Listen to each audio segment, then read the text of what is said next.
law or work on the Sabbath or whatever it may be. All I need to do is take a sheep and slaughter it. I mean, I've got like 1,000 anyway, so what's one sheep?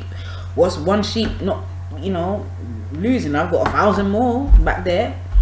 You know what I'm saying? And it became a thing of just works, just, committing sin and getting a sheep or getting a goat, killing it, and then I'm forgiven now. But you go back out and do the same thing again. What have you learned from your lesson? What have you learned from sacrificing this lamb that you've taken from your flock? You haven't learned a damn thing. That's why you went back out there and did the same thing again. Oh, well, I'll just take another sheep and do this. And that's why the Most High got upset, because it's now, you're taking the P now. And in the word it says, the Most High cannot be mocked. So you're mocking him now. You're thinking, okay, I've got sheep, I've got goats, I've got a wide variety right here. I just take one or two of them and, kill them, and it's all good with me. It's all good with me. I mean, I'm keeping law. Do you know what I mean? But that's not what it's about. It's about you recognizing that you do wrong. Just like the robber who died next to the Mashiach. He recognized that he did wrong in his last breath, and he repented in his last breath, and that's why he was granted a place in paradise. But if you're just saying, well, I keep law and but you don't have no faith, you're not willing to sacrifice anything, you ain't worthy. Because that's how it's going to be in that day. It ain't going to be no sugar-coated Willy Wonka kind of Disneyland, oh, it's okay kind of scenario. Hell no. It's not going to be like that.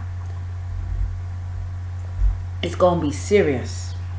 You know what I'm saying? Like I said, I fret every night, like, am I gonna make it? I have to constantly check myself. So anyway, back to this. So it's through the faith, it was through Abraham's faith why he was heir. He had heir to the world. He was known as the father of many nations. It wasn't by law, or him just keeping law alone, or by works, in other words. Verse 14, it says, for if they which are of the law be heirs, faith is made void, and the promise made of none effect. Because the law worketh wrath, for where no law is, there is no transgression. Therefore, verse 16, therefore it is of faith, that it might be by grace, to the end the promise might be sure to all the seed, not to that only which is of the law, which is what I just spoke about now, but to that which also is of the faith of Abraham, who is the father of us all. Praises to the Most High Yah for that confirmation. I'm sometimes, I know I'm not perfect in this word. I'm learning every day, how to really understand and to comprehend. But the thing that I just spoke about is the same thing that I just read. It just come out now. So praises to the Most High, the Ruach Kodesh, honors and praises for that. So in other words, we have to have faith like Abraham. The faith of Abraham is what sealed the fate of us, basically. Because if we didn't have that faith, we wouldn't be called the chosen one. We wouldn't be called God's, the favor of the Most High. We wouldn't be called, the people that the Most High loves the most. We wouldn't, if it wasn't for Father Abraham. If it wasn't for him willing to demonstrate and show and be the perfect example how faith is supposed to be demonstrated, and that's what the Most High is looking for in us more than anything. Yes, we keep law, because by keeping law we show we love him. We be obedient, we be like little children, humble and obedient. But by having faith, meaning that you keeping this law and you believing that this law is what's gonna give you eternal life, that's what the Most High is looking for. That character trait, that essence, that extra specialness, So it's like basically going the extra mile, So all praises to the Most High for that.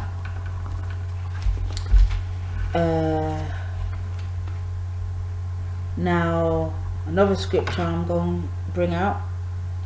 I think last scripture I'm going to bring out, because I want to keep this too long. I know I'm going to be, it's long, but this is very important as well. This is the word of the Most High. Faith is very important. It's not just by keeping law. And look at me, I'm wearing fringes. Look at me.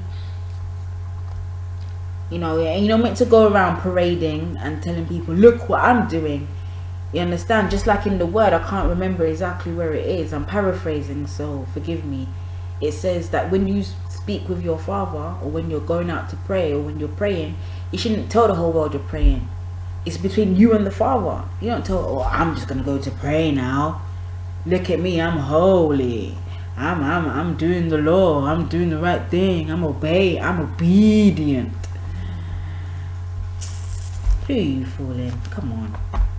Anyway, Matthew 17 and 20. And it says right here.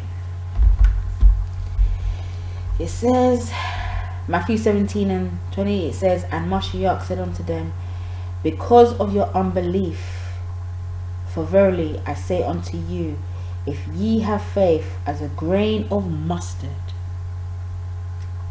as a grain of a mustard seed, ye shall say to this mountain, remove hence to yonder place, and it shall remove, and nothing shall be impossible unto you. Verse 21, howbeit this kind goeth not out but by prayer and fasting. You see, prayer and fasting is another word for having faith. All praises to the Most High. Prayer and fasting is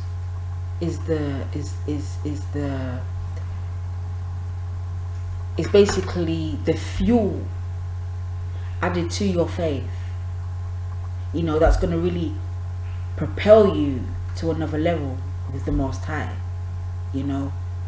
And having faith, having that belief, as small as a mustard seed. Have you ever seen a mustard seed? It's like barely see it, and that's how powerful having faith is. And that's why it's important. The Most High, that is why the Most High sees it as being very important for us to have this, because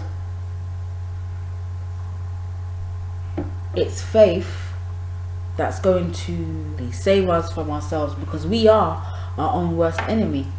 But certain religions, certain beliefs, they go around, you see advertised everywhere when it's their certain holy month.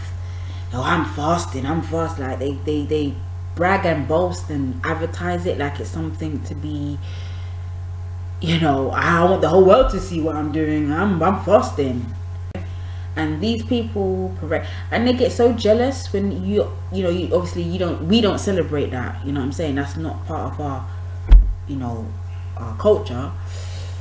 But when you're eating and you're going about your own life, and they get so jealous, they get so envious and so red-eyed and green-eyed, and you see them salivating, and they just, oh gosh. And they're like, oh, don't eat that around me, man. Come on, I'm fasting. Okay. We have our days where we fast. We don't go around telling everyone, oh, look, we're fasting. Do you know what I mean? Like, it's not for that. These people, they don't have faith, man. They just do things because it's a ritual thing. It's a religious thing. It's something that they just do to practice and follow just for the sake of it. But they don't have no faith. They don't have that special essence of having true belief in the Most High, Abba Yahweh.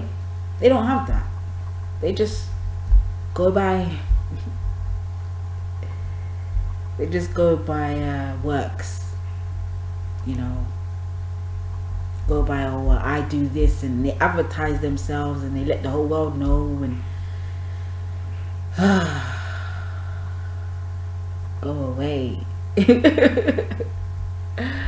know, but I'm just happy, you know, that the Most High, you know, our culture, being a Hebrew Israelite, whew, it's a beautiful thing to be. I tell you, it's the best.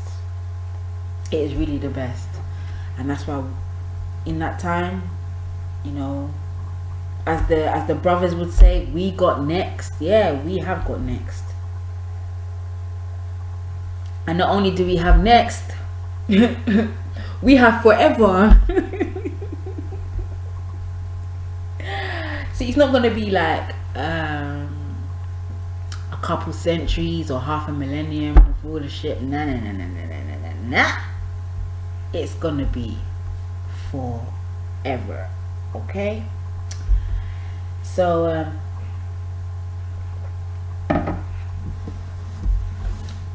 again, when I didn't write this one down, but I'll just quickly paraphrase. When I think it was Peter who got out the boat, when the Mashiach was walking in water, and he got out the boat, and he was you know, walking on water for a while, and then the wind and the tides just blow, and he got frightened, he got fearful, he got scared, he doubted, and that's when he started to sink.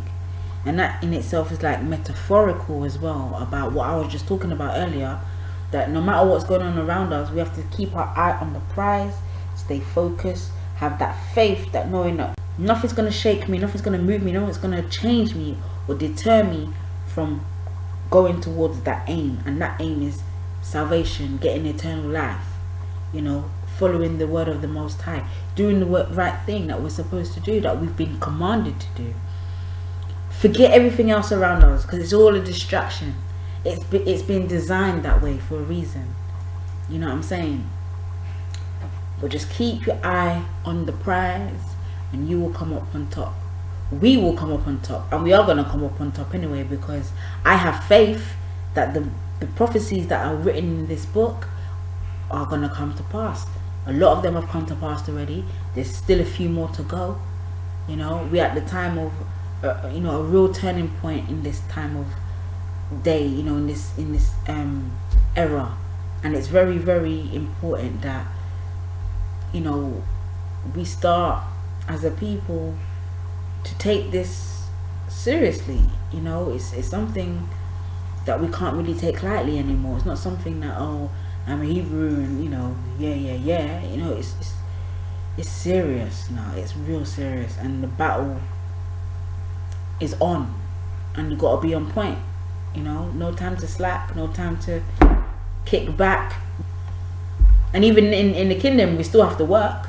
You know, but let's get this out the way first. Let's win this battle, and we're not gonna win it by going out and being part of any riots, anything that they've got planned for us, because we already know that, you know, martial law is coming into effect very soon. We don't want to be part of that. We just want to adhere to the word, because the Most High said vengeance is his. It's nothing to do with us. You know what I'm saying? I don't want to get in no firing line. When them missiles start flying and them nukes start dropping, yo, I ain't gonna be around that. I ain't gonna be in the firing line catching that. You know, so it's important